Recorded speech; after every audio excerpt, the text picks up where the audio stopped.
bonsoir, chères mesdames et messieurs. Je suis Roger Hampton et je vous souhaite la bienvenue dans ce tout nouveau numéro du Rang Orange. Aujourd'hui, nous avons la possibilité d'avoir une personnalité du basketball togolais, le président de la Ligue de basketball Lomé Golf, Monsieur Espedi Possian. Bonsoir, cher président de la Ligue de basketball Lomé Golf, Monsieur Espedi Possian. Bonsoir Roger. Bienvenue sur ce podcast, le Rang Orange. D'accord. Donc, pour ma première question, en tant que président de la Ligue de basketball Lomé Golf, qu'est-ce que vous pensez du basketball aujourd'hui? Bonsoir Roger. Je pense que vous voulez me poser la question du niveau. Oui. Si c'est pour parler du niveau, je peux vous dire que le basketball aujourd'hui est à un niveau acceptable. Vous n'êtes pas sans savoir que nous avons eu une très longue interruption due au Covid. Et après, nous avons essayé de reprendre les activités, donc un niveau acceptable pour le mois dans la sous-région. D'accord. Donc, déjà, quand vous parlez d'un niveau acceptable dans la sous-région, vous pensez quand même qu'avec ce niveau qu'on a aujourd'hui, on peut compétir avec d'autres équipes internationales? Bon, depuis plus de 5 ans, nous ne sommes plus confrontés à l'international. Mais ce qu'on sait, c'est que nos joueurs quittent notre championnat pour aller se mesurer dans les championnats qui se déroulent normalement, à savoir au Bénin, au Ghana, etc. Donc, on se dit que s'ils peuvent prendre des joueurs chez nous, c'est que nous avons le niveau. D'accord. Donc, comme vient le dire le président de la Ligue, s'ils peuvent prendre des joueurs chez nous, c'est que nous avons le niveau. À nous maintenant de le démontrer. Donc, vous êtes au poste depuis décembre 2023. D'accord? Donc, entre-temps, vous avez aussi géré la commission de gestion de la Ligue en 2022. Donc, aujourd'hui, où est-ce que votre instance en est?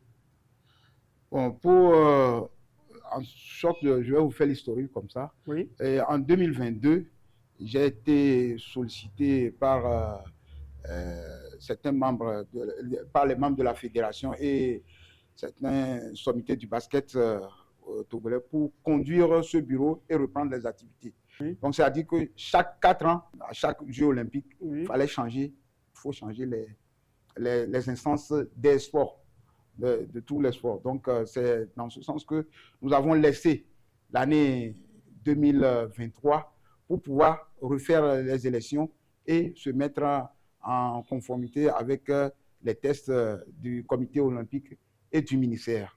Okay. C'est pour ça qu'en 2023, on ne pouvait pas organiser un championnat ou bien organiser des activités et en même temps, en plein milieu de nos activités, organiser les élections.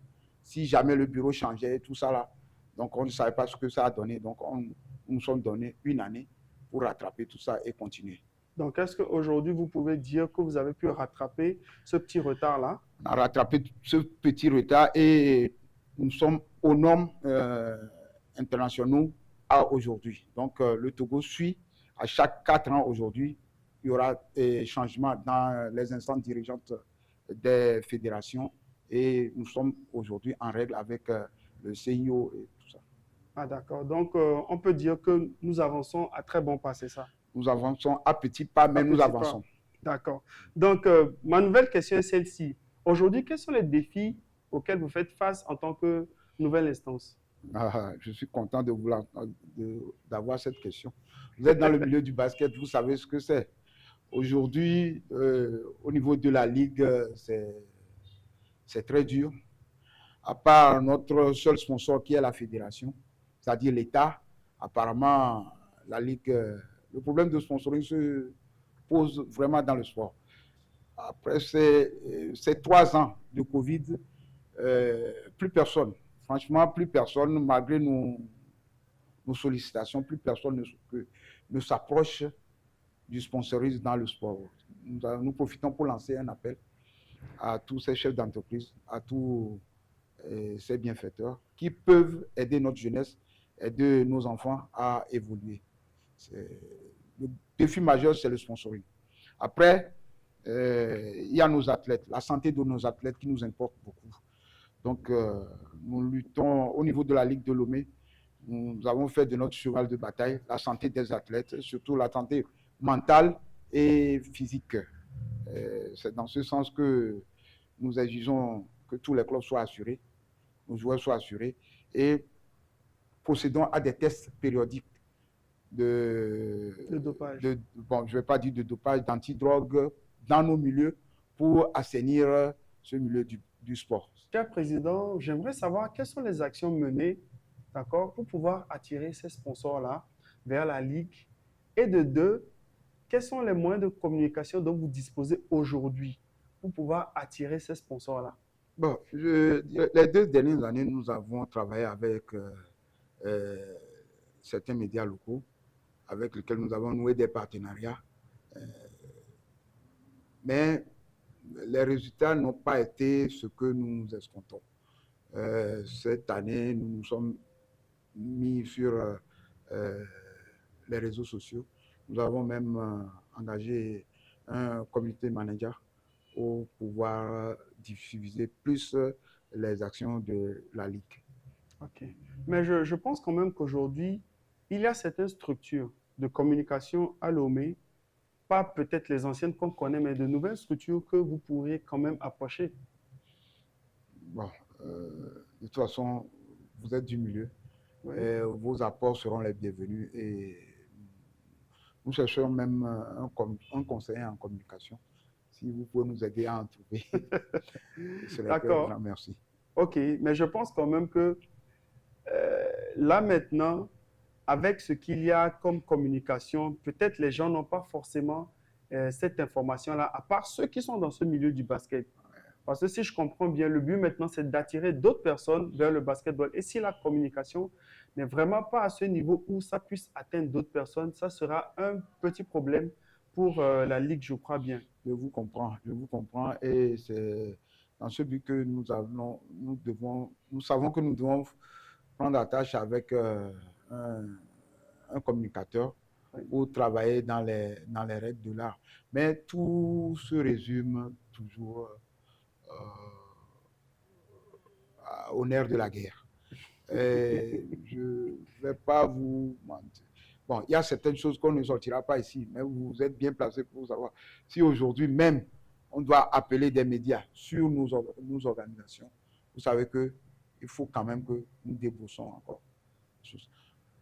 Quand nous voyons que nous n'employons rien aux équipes, aux acteurs, les équipes qui sont les acteurs principaux de l'organisation et que le peu que nous gagnons, nous devons dispatcher ça par-ci, par-là. C'est peut-être ça qui nous fait un peu, qui fait qu'on serre un peu la main. Mais bon, s'il y a des bonnes volontés qui veulent nous aider à aller vers des structures qui vont nous aider, pourquoi pas. Nous sommes preneurs. D'accord. Vivement quand même que la Ligue de basketball Lomé Golf puisse trouver des sponsors adéquats qui vont pouvoir quand même les aider à avoir cette communication-là qu'il faut. On en a vraiment besoin pour le basketball togolais. Je voulais préciser quelque chose. Même si ces sponsors ne viennent pas à la Ligue, nous aimerions qu'ils s'approchent des équipes.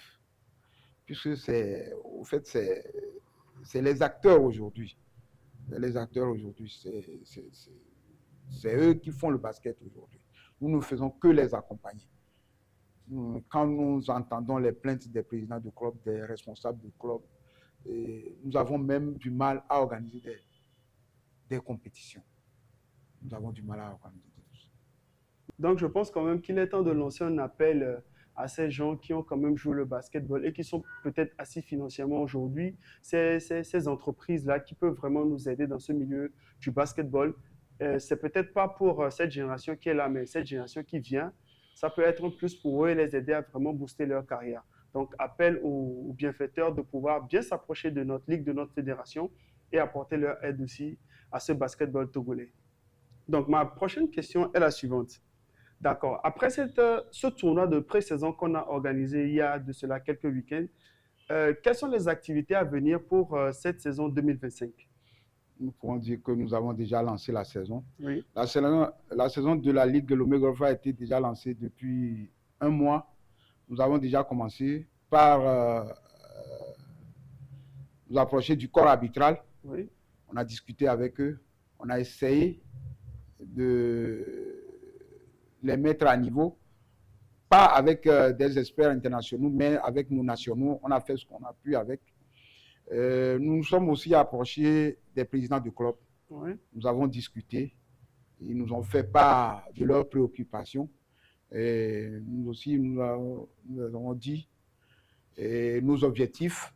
On a parlé de tout ça. Et c'est pour ça que nous attendons bientôt, la semaine prochaine. Ce week-end, nous allons commencer le lancement du championnat au niveau senior. Nous allons dire que c'est le niveau senior même qui est le phare de la ligue. Donc, nous allons commencer le senior. Et le week-end qui va suivre, nous allons commencer avec les U16, puisque les U16, normalement, ont une compétition internationale qui va se dérouler en mai. Donc, ce week-end, nous allons débuter avec les hommes en senior au niveau du terrain de Atikoumé. D'accord. Donc, si je comprends bien, cette saison aussi, les matchs ne seront pas seulement à Omnisport, mais vont être dispatchés sur les terrains périphériques. Surtout pour faire avancer le basket dans les quartiers, nous préconisons toujours aller plutôt vers la population, vers les quartiers, pour organiser les matchs. C'est vrai, il y a certains matchs qui seront organisés à l'Omnisport, mais la plupart des matchs, je préfère que, comment appelle-t-on, Erlich joue à Atikoumé ou à Atidogome, que de faire évoluer Erlich à, comment l'appelle-t-on, au stade Omnisport. C'est dans ce sens que Ok, d'accord, je vois. Donc, le but de la Ligue cette saison, c'est de pouvoir faire connaître le basketball dans nos quartiers pour que des gens puissent mieux s'intéresser à ce sport-là que peut-être d'autres ne connaissent pas. Donc, moi, mon inquiétude vient par rapport à cette approche que vous aviez faite au niveau des équipes, au niveau des présidents de clubs et autres. Est-ce que vous pensez que cette approche est favorable pour une bonne saison? De mon côté, j'ai senti une réceptivité de leur part. Ils nous ont compris et ils adhèrent au projet. La preuve, il y a sur les 17 clubs, il y a 14 qui se sont inscrits au championnat de la Ligue. Donc, et je parle de 14 hommes au niveau des seniors. Il y a encore, à part ces 14 clubs au niveau des seniors, il y a encore 4 centres de formation pour les U16 et 17. Donc, je pense qu'on s'est compris, on s'est dit ce qui ne va pas et je pense qu'on peut aller ensemble. D'accord. Donc, c'est déjà une très bonne chose pour ce basketball togolais. Donc, ma question suivante va maintenant au côté féminin. Qu'est-ce que vous pensez du basketball féminin aujourd'hui au Togo et quelle est cette évolution que vous remarquez suite à cette discipline côté féminin? C'est une très bonne question, mais le côté féminin du sport en général au Togo, la remarque est que nous ne les tirons pas assez vers le haut.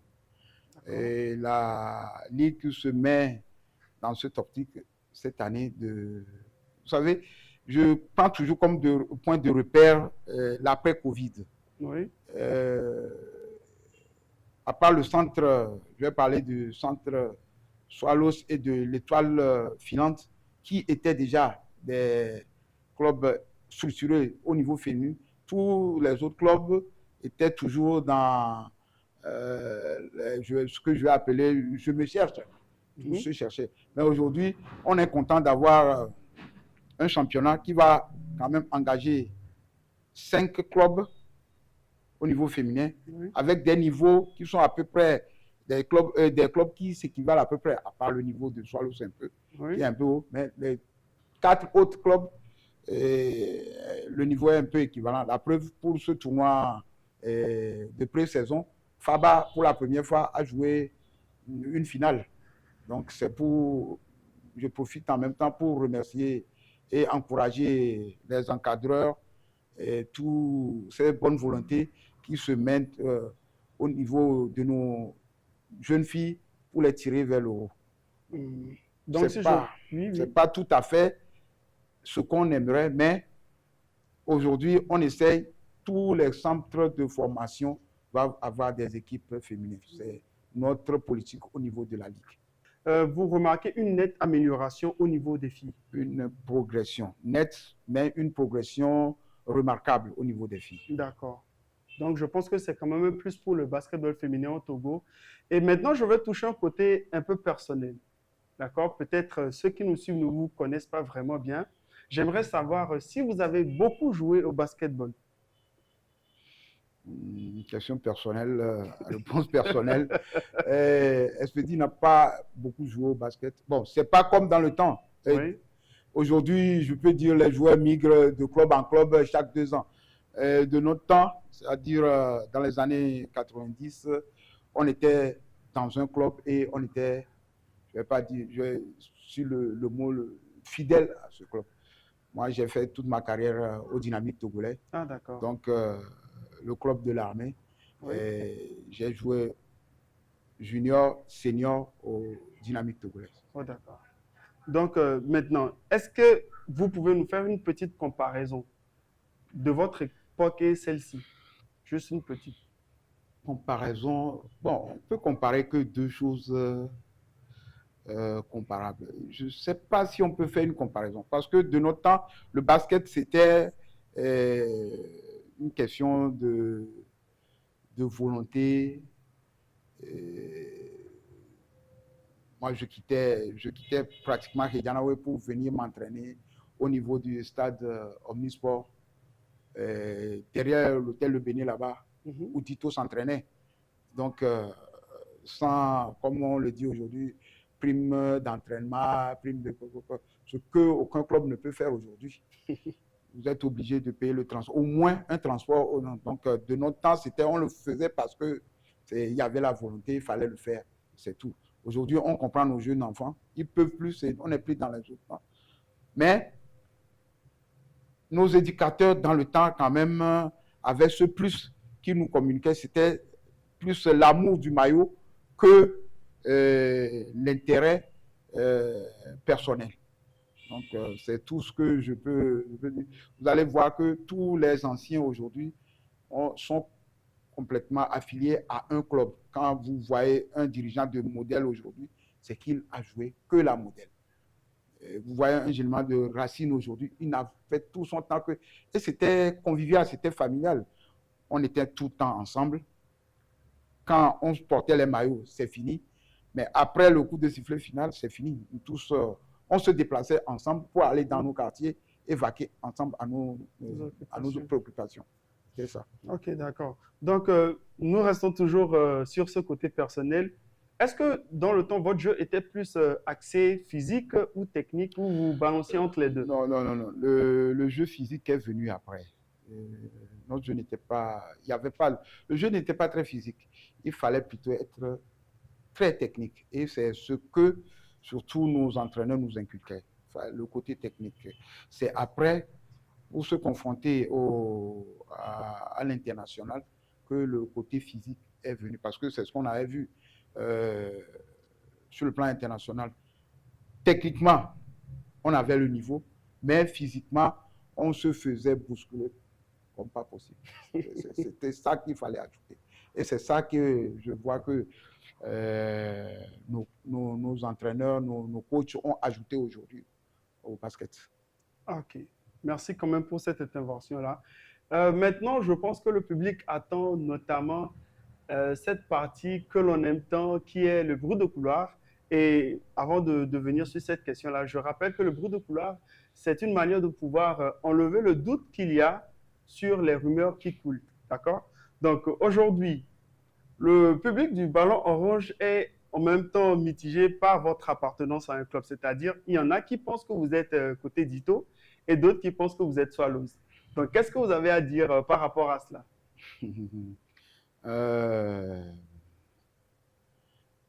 Monsieur Poussien Expédié est Dito de naissance. D'accord. Mais Monsieur Poussien Expédié aimant les choses bien faites, les choses bien structurées, penché vers Swallows. Parce qu'aujourd'hui, il faut féliciter ce que Swallows est en train de faire. Il faut adhérer à ce que Swallows est en train de faire. Et nous pensons que c'est du positif. C'est pour ça que nous penchons plus du côté Swallows. Sinon,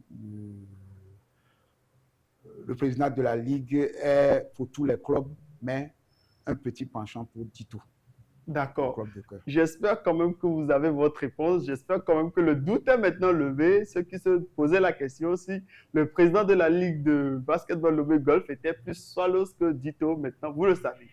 Donc maintenant, j'aimerais savoir, si vous étiez un arbitre international, d'accord, et vous aviez la chance peut-être d'officier sur le championnat togolais, est-ce que vous seriez pour cette activité-là? Nous devons féliciter nos arbitres. Les arbitres restent des humains et chacun avec ses défauts et ses qualités. Aujourd'hui, nous crions tous sur les arbitres, mais quelque part, les arbitres ont quoi? Moi, je me dis toujours que quelqu'un ne peut pas quitter sa maison et dire aujourd'hui, je viens siffler contre tel club. Peut-être aussi que nos comportements peuvent pousser un homme à changer d'attitude sur un terrain. Ils sont accusés de tous les maux, mais je profite ici pour leur marquer encore mon soutien et les encourager. C'est des gens bien. C'est des gens bien. Si, je vais sortir une anecdote ici. C'est en 2022, quand je dirigeais le comité de gestion de la Ligue, Oui. je me suis mis la pression de faire noter nos arbitres par les pratiquants du basketball, tout ce que je connais en tant que basketteur ou bien sympathisant de ce sport qui viennent au terrain. Je leur donnais une fiche, ça c'était à mon niveau, pour qu'ils notent les arbitres sur le jeu. Mais à mon étonnement, aucun arbitre n'a jamais eu en dessous de la moyenne. Ok, d'accord. C'est bizarre. Tous ont toujours été notés au moins passables. Mais pourquoi tous les jours il y a ces problèmes d'arbitrage? Je me dis que, bon, à part qu'il faut injecter. C'est vrai que le corps il n'y a pas eu beaucoup. Nos jeunes ne choisissent pas l'arbitrage. Je ne sais pas pourquoi. Mais c'est l'effort que la Ligue est en train de faire aujourd'hui. J'ai oublié de vous le dire. La dernière fois, nous avons commencé les stages pour les OTM. Oui. Nous avons lancé ça sur les réseaux sociaux et on a appelé les clubs pour nous fournir des volontaires. Donc, on a eu, sur les 17 clubs, on a eu une vingtaine de jeunes qui sont venus bénévolement. Ils sont en train d'apprendre comment fonctionnent les officiels de table. On pense les pousser aussi vers l'arbitrage. Et je pense que quand on aura le choix, quand on aura un choix, ça peut peut-être changer les idées. Parce qu'aujourd'hui, nous avons une quinzaine d'arbitres, plus une vingtaine d'arbitres. Pour un week-end où il doit avoir, si je compte les matchs, il doit avoir au moins 12 matchs. C'est peu. Donc, c'est les mêmes qu'on voit, les mêmes têtes qu'on voit tout le temps. Donc, quand une fois on a constaté que tu as de l'encre rouge sur la tête, même après, quand tu vas nettoyer ce encre, on va toujours t'appeler le monsieur qui a eu l'encre rouge sur la tête. Je pense que c'est ça. D'accord. Mais moi, ma question n'est pas encore, je n'ai pas encore la réponse que je veux. Je sais que le public aussi n'a pas encore cette réponse-là. Ouais. Donc, peut-être c'est par rapport aux conditions, d'accord, aux conditions des arbitres aujourd'hui, que cette question vient de savoir si vous étiez peut-être un arbitre international d'un autre pays qui voudrait venir là, sachant les conditions qu'ils sont aujourd'hui au pays. Est-ce que vous seriez d'accord pour pouvoir officier lors de nos championnats ici ou vous serez rétractaire face à cela? Non, je ne serai pas rétractaire. On va vers le sport parce qu'on aime la chose. D'abord, si moi il m'arrivait d'être, supposons, d'être au Bénin ou au Tchad ou n'importe où aujourd'hui, si je dois apporter quelque chose pour le basket, ce n'est pas compte tenu des conditions que les gens ont là-bas que je vais me retirer. Je pense que ce qu'ils ont avec, ils le font, ils font avec ce qu'on leur donne aujourd'hui. Oui. Donc, je ne pense pas trop que ça gêne quelqu'un qui soit payé sur un match 2500. Donc, c'est quoi, quoi. Ok, d'accord. Donc, avant de donner votre mot de fin, dites-moi aujourd'hui quel message vous avez par rapport aux acteurs du basketball, c'est-à-dire aux coachs, aux entraîneurs des enfants aujourd'hui dans ce milieu du basketball togolais. Bon, je pense que dans mon passage même, j'ai omis de parler de quelque chose, c'est le basketball des jeunes. Et c'est ce projet qui tient à cœur à la Ligue aujourd'hui. C'est pour ça, depuis notre arrivée, nous avons tout fait pour organiser les championnats de tous les U, c'est-à-dire les U20, U18, U16 et U14. Nous faisons tout pour que chaque année, nous puissions tout faire pour que les jeunes aident. Aujourd'hui, on a plus de 24 centres de formation. C'est vrai, centres de formation, tous n'ont pas le même niveau, mais c'est quand même des centres où les parents amènent des enfants, où il y a des volontaires qui sont là, qui leur apprennent le b.a.-ba du sport en général et du basketball en particulier. Donc,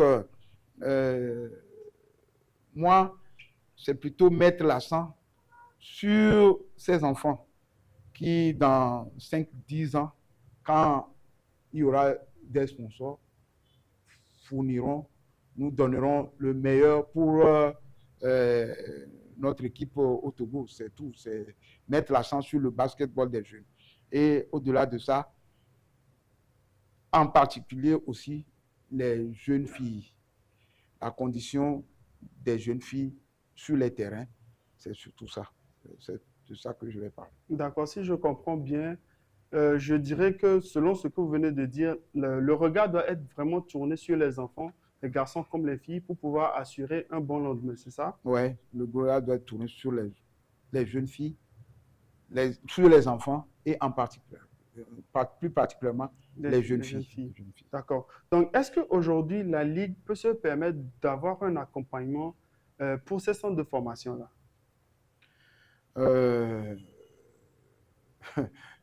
Aujourd'hui, la Ligue ne peut que leur donner 1-2 ballons. Ce n'est pas un accompagnement. Si on sait que dans la formation d'un basketteur, ce n'est pas une histoire de 2 ballons. La Ligue ne peut pas, puisque nous-mêmes, on n'en a pas. Si on le dit, on n'en a pas. Aujourd'hui, on n'a pas encore commencé le championnat jusqu'à aujourd'hui. C'est parce que nous n'avons rien dans la caisse. La Ligue fonctionne comment? À part la fédération, je vais dire, c'est Les fonds propres. les fonds propres, la cotisation des membres de la Ligue qui sont venus là-bas, qui sont des bénévoles. Et je vais pousser jusqu'à vous dire qu'il y a 2 places vacantes à la Ligue. Parce que personne ne veut passer là-bas et encore mettre la main dans la poche. Donc, c'est ça. Quand tu t'approches de quelqu'un, surtout pour ces problèmes de sponsoring, tu t'approches de quelqu'un, il t'accueille, il t'accepte, vous discutez de tout et de rien. Ah, amenez-moi vos dossiers, on va en discuter. Et puis, ça fait l'année prochaine. Donc, c'est toujours comme ça. D'accord. Donc, je pense quand même qu'on peut encore soulever ce problème de sponsoring-là, parce qu'on en a vraiment besoin. Ces bienfaiteurs qui pourront vraiment mettre la main à la pâte pour pouvoir faire évoluer ce basketball togolais. Donc, Monsieur le Président de la Ligue de basketball Lomé Golf, quel est votre mot de fin? Je voulais d'abord vous remercier. Et remercier tous, surtout encore ces jeunes gens qui se donnent de leur temps et de leur physique au basketball pour que ça, je veux parler des entraîneurs, de ces arbitres et aussi de tous nos dirigeants qui ne lésinent sur aucun effort pour que le basketball avance. Merci à tous. Merci aussi au gouvernement, j'en ai pas parlé. Et merci à la fédération, merci au gouvernement pour le peu qu'ils amènent. Mais on souhaiterait que ce soit un peu plus. Mais bon, la plus belle fille du monde ne peut donner que ce qu'elle a. On suggérait de nous en ajouter un peu plus pour pousser ce basketball vers les sommets où le basketball était avant notre arrivée dans le milieu. D'accord. Cher public, je pense quand même que, en résumé de ce qu'on a eu à avoir ce soir avec le président de la Ligue de basketball Lomé Golf, on a vraiment besoin de moyens pour ce basketball-là. On a vraiment besoin de moyens pour que ça puisse évoluer. Et on a quand même pris le temps de vérifier les contours et les défis que cette ligue a aujourd'hui. Maintenant, à vous de voir comment on peut aider ce basketball-là pour que ça évolue. Donc, Monsieur le Président de la Ligue de basketball Lomé Golf, je vous remercie d'avoir accordé ce temps sur notre podcast Le Rond Orange et merci aussi d'avoir voulu partager, d'accord, vos défis et voulu partager vos activités avec nous. Et ça donne encore un plus au public pour pouvoir savoir ce qu'il y a à faire pour pouvoir faire évoluer notre basketball. Merci Roger et à la prochaine. Merci à tous d'avoir suivi ce numéro du Rond Orange. N'oubliez pas de vous abonner sur notre page YouTube, liker, laisser un commentaire et partager au maximum pour pouvoir quand même toucher d'autres personnes. Le Rond Orange, une nouvelle manière de découvrir le basketball togolais. Merci et à la prochaine.